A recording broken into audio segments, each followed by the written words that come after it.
กราบสบายดีท่านผู้ชมทุกท่านยินดีต้อนรับเข้าสู่ช่องกัปปี้ชาแนลวันนี้เราเดินทางมาห้องหมอพี่น้องเอาเครื่องเอาของมาให้ป้าเนี่ยเมื่อวานนี้เราก็เอามาให้แล้วพี่น้องแต่ว่ายังบ่เบิดอยู่เราเอาปักเสียบเนี่ยมื้อนี้เอาปักเสียบแล้วก็เอาพัดลมมาให้เพราะว่านอนอยู่ห้องหมอน่ะบ่มีพัดลมเมื่อวานนี้เราก็บ่ฮู้เลยพี่น้องว่าบ่มีพัดลมห้องมันเป็นห้องรวมเลยพี่น้องยากเด้มาห้องหมอนี่เราละอุกซ้ำเข้าเที่ยวเข้าเที่ยวออกแต่อยู่ห้องหมอนี่อากาศก็ร้อนอีกคันว่าอากาศหนาวยังไข้ได้บ่มีพัดลมเมื่อวานน่ะก็เปียเอาแนวอยู่แนวกินมาให้แล้วก็เอาพวกสาดพวกอิหยังหม้อหุงข้าวอิหยังไว้เพื่อความสะดวกของตัวเองนั่นแหละแต่ว่าลืมพี่น้องลืมพัดลมเราบ่ได้คิดเลยนะโอเคพี่น้องเดี๋ยวเราย่างเอาเครื่องเอาของไปให้ตอนนี้ก็จะเปิดเพลงดังๆบ่ฮู้ว่าสิได้ยินเสียงไมค์เข้าไมค์ติดลิขสิทธิ์โอเคพี่น้องถ้าติดตามรับชมรับฟังนำกันตอนนี้มาฮอดหมออยู่ตึกสีเขียวตึกสุดท้ายเมื่อวานนี้ก็พี่บ่ฮู้ว่าเพิ่นอยู่ตึกใดก็จะย่างอ้อมห้องหมอ 3-4 รอบแต่ว่าญาติผู้ป่วยนี่ก็หลายนี่ก็จะนอนก็เต็มห้องหมอแล้วพูนพี่น้องตึกข้างหน้าตึกสีเขียวว่ามื้อนี้ดีแล้วบ่เมื่อวานนี่เจ็บแฮงหายใจฝืดพี่น้องแน่นหน้าอกหมอเพิ่นมาใส่ยาให้จังไข้นี่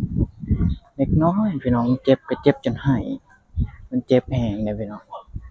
นี่เขาได้ผ่าตัดหาก็12-13 ปีเจ็บไส้ติ่งแหละ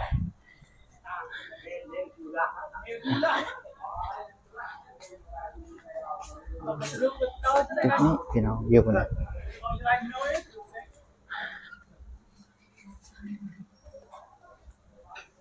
บ่ฮู้ว่ายังอยู่บ่หรือว่าย้ายแล้ววะญาติผู้ป่วยยังก็นอนตาย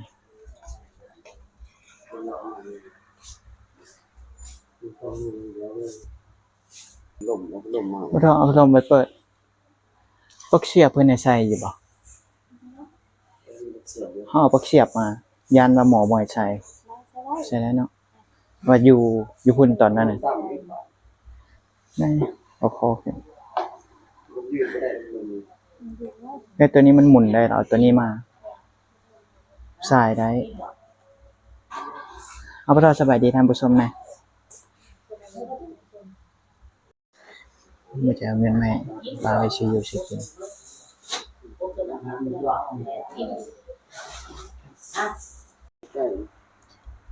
อย่างหยังพี่ชิปบ่เท่าไปบ่ตลาดกะ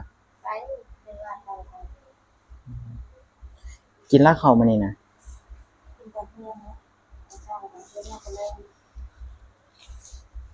เอาบ่ต้องเอาไปซื้อกินเงินเท่าหยังแสนนึง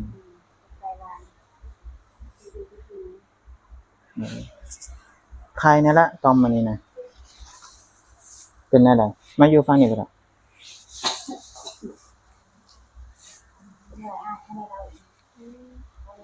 บ่เจ็บแล้วอ่ะมื้อนี้อยู่ในอีกมื้อ2มื้อก็น่าจะได้ออกแล้วคันว่าดีมีแต่เจ็บบาดน่ะมันปกติอยู่แล้วบ่ได้แน่นหน้าอกแล้วบ่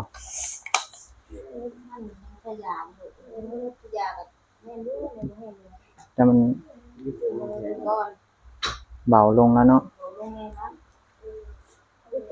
มันก็เปิดไปได้เป็นเอง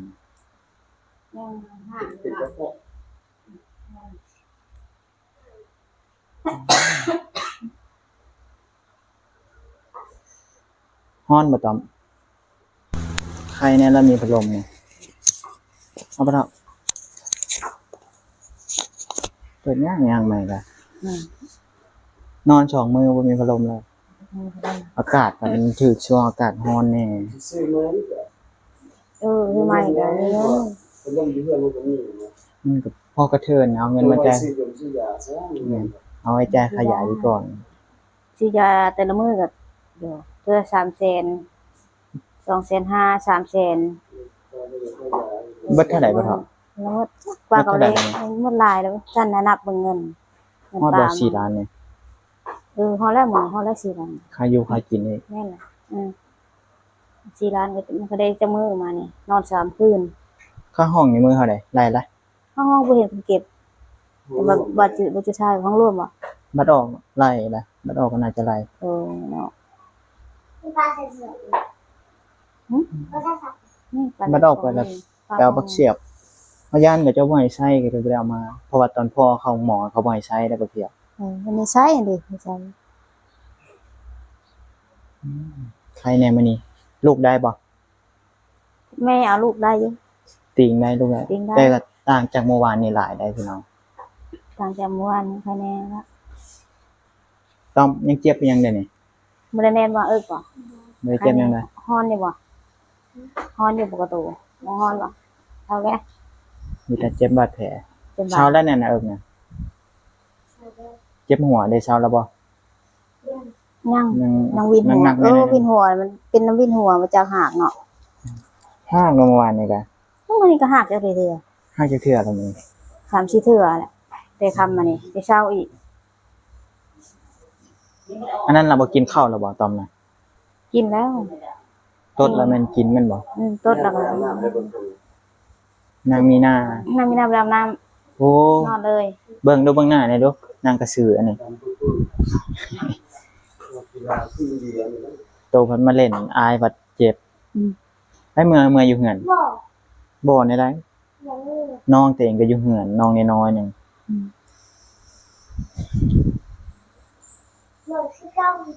เจ็บหัวบ่ต้อมมีนามานี่ ชวนเตียง มากวนแม่นบ่ ชวนเตียงเจ็บตึงๆตั้ง โอ้บ่ได้ประโยชน์หยังเมื่อ เก็บเครื่องรถจะถ่ายคลิปมาจังหน่อยแล้วสิเอามาขึ้นรถ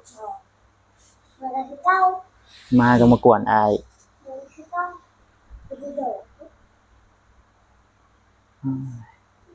เบิดอันนี้จะถงล่ะน้ำเกลือน่ะ ๆบด3บ่ทง มื้อนี้ น้อย2 มื้อนี้มันจะถง ทงน้อย2ทงใหญ่นี่อันนึงตัวนี้นี่4 หมอเพิ่นว่าได้แน่บ่ตอ เพิ่นบ่ได้เว้าหยัง เมื่อยังถ้าเบิ่งอาการซื่อ เราระวังอาการคือ ๆจะไปโรงเรียนอยู่บ่ตอม ท่านอยู่แล้วเสียงมันยังไม่เสียง ครูบ่ได้อันนั้น วัน บ่ นี้วันที่หยังวัน ครู นี้ บ่ได้ถามบ่ วันที่1เดือน บ่ได้ครอบ 5ที่ ซ้ำ เช้าวันที่ปลายบ่เสิงบ่สิง คันมีเบอร์ครูมีเบอร์อาจารย์ก็โทรครอบเองดีก่อน ให้ผู้ปกครองครอบ ที่จะปลายว่าสิงบ่จักเนาะ ที่จะไปทางยังโดนเติบอยู่ ที่จะปลายบ่แล้วเนาะนี่ก็ทำวันที่1 ผมส่งนั้นไปเรียน บ่เกิน3มื้อก็ได้ออกแล้วนะ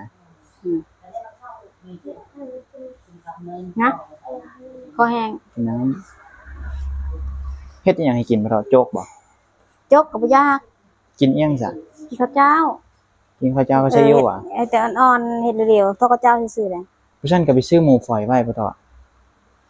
ซื้อหมูฝอยกับซีอิ๊วไว้ อืม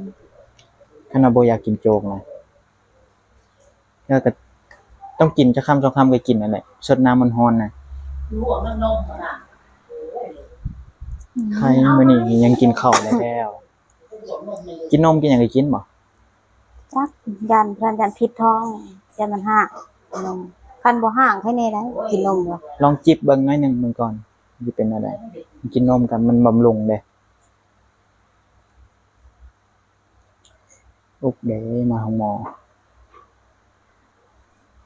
นี่ เอา เนาะว่า เกิน3มื้อดอกบ่ทอได้ออกแล้วขนาดบ่เป็นหยังล่ะ อืม รักษาตัวอยู่เฮือนแล้วก็เมาได้ออกผ่าตัดประมาณส่ำใดบ่เฒ่าหมอเพิ่นผ่า อันนี้ ผ่านี้มื้อหนึง สุดในมือนี่ อืมก็ได้ล้างบาดล้างแผลอยู่บ่ ล้างมื้อเช้านี่ มื้อละเทื่อบ่ล้าง เฮาก็ล้างมื้อเช้านี่จ้ามื้ออื่นเว้นมื้อละเทื่อ วันนี้ก็มื้อละเทื่อ 7มื้อเพราะแม่นว่าเพิ่นนั่นเขาทำงิบ แม่น 7มื้อ วัน7มื้อคันว่ามันบ่เซาก็2ทิศพุ่นละ อืม คือแม่ตู้หั่นแม่ตู้ก็นานเซา อืม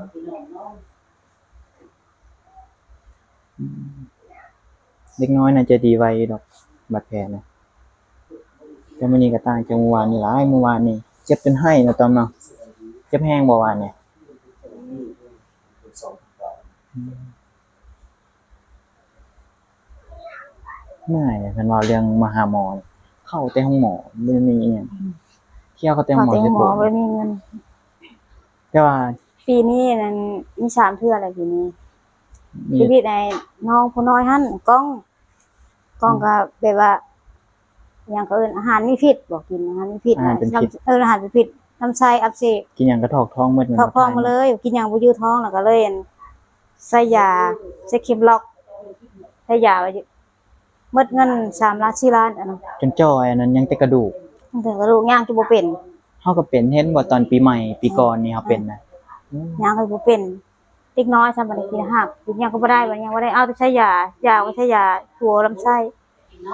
ใช้ยาหลายก็บ่ได้เด็กน้อย โรงบ่ได้ใช้ได้ซักใส่อันเป็นว่าเขาฉีดใส่น่ะยากล่อง มีแต่เจ็บมีแต่ อาศัยชะโลมน้ำไข่แล้วบ่ได้ใส่ฉีดแต่ยาอันหลอดอัน ซื้อชะโลมกับยามันย่าน ชะโลมหมดเวลานั้นปอด แต่ว่าอันนี้ ป น่ะ อด เบิดหลายแน่นอนบ่เท่าเนาะ ต่อมา เบิดหลาย ปลาอีกปลากระสอบคองแล้วเขาก็ใส่ชะโลมอีกหมดเงินอีก2ล้าน3ล้านปลายบ่ได้6 7ล้าน มันบ่แม่นน้อยๆเฮามาแต่ เออ เบิดเงินเนี่ยโอ้ยน้องเอ้ยแต่ว่าอันนั้นแหละบ่เท่าเฮาพาก็จะเอามาหาหมอนะมาเฮ็ดอันนี้นี่บ่เสียเงินจักกี่เลยแต่ว่าอันนี้นี่เสียเต็มๆ 100% แล้วเนาะแต่บ่ฮู้ว่าสวัสดิการเพิ่นมันเป็นแบบใดเฮาพามา 3-4 เทื่อเลยมาฝังเข็มมาอีหยังมาห้องหมอเนี่ยก็บ่เสียเงินเขาจะมีปึ้มสมโนครัวหั่น อืม บ้านเฮามาเข้าแท้เดี๋ยวนี้เบิด4-5ล้านก็บ่หลุดแล้วเดี๋ยวนี้แต่ว่ายังบ่ทันได้ออกเด้ค่าห้องค่าหยังก็ยังบ่ทันได้ไล่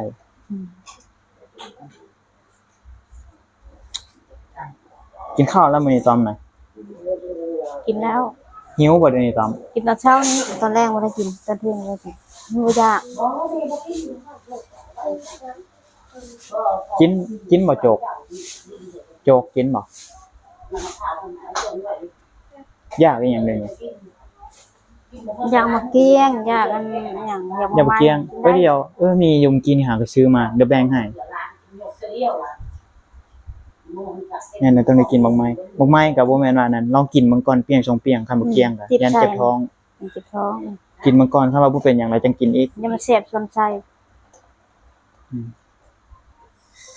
ไปเถอะเดี๋ยวไปเอาบักเสียบมาอยู่รถไปเดี๋ยวเอาสิไปถ่ายคลิปต่อละ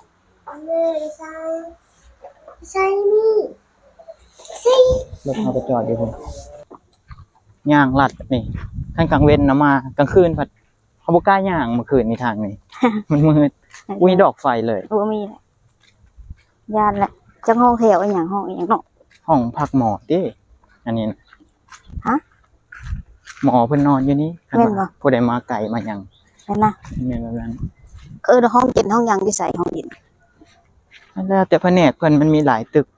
บ่อ แต่ ยาก ห้อง เป็น หมอเชฟโปนนี่ก็ค่ายอย่างหนึ่งมันมีครบเลยผ่าตัดอีหยังก็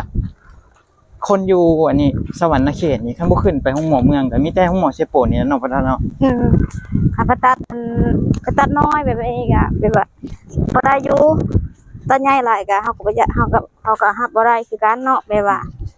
นั้น ถ้าเอาเลิกลากกันคันสิไป ตัด ฮอด ใหญ่แบบว่าตัดแข้งตัดขาว่าสมมุติว่าเพิ่นก็บางเทื่อเพิ่นก็บ่กล้าเฮ็ดเนาะ เค ส รื่อง มมุ มื ติ อ ว่าแบบนั้นน่ะแบบผ่าตัดน้อยแบบนี้ได้อยู่ตัดลำไส้ลำไส้บ่ต่อลำไส้ลำไส้เพิ่นได้ ถ้าเป็นแบบนั้นน่ะ อายุนี่ขึ้นสวรรค์ส่วนหลายก็จะส่งเมื่อเวียงเลยเนาะปะเนาะเนาะ อืม อันจะเฮ็ดแบบนั้นมันก็มาตรฐานกว่าค่าใช้จ่ายบางเทื่อก็บ่เทอกับอยู่นี่ซ้ำขึ้นไปฮอดเวียงนะอยู่พุ่นพันมันครบเลย โอ้ไม่เติบแบบน้องยาวเลยเสียงเพลงก็จะเปิดยันติดลิขสิทธิ์กับบ่แห้งเอาไปทอปักเสียบเดี๋ยวหาเบิ่งแบ่งบักไม้ให้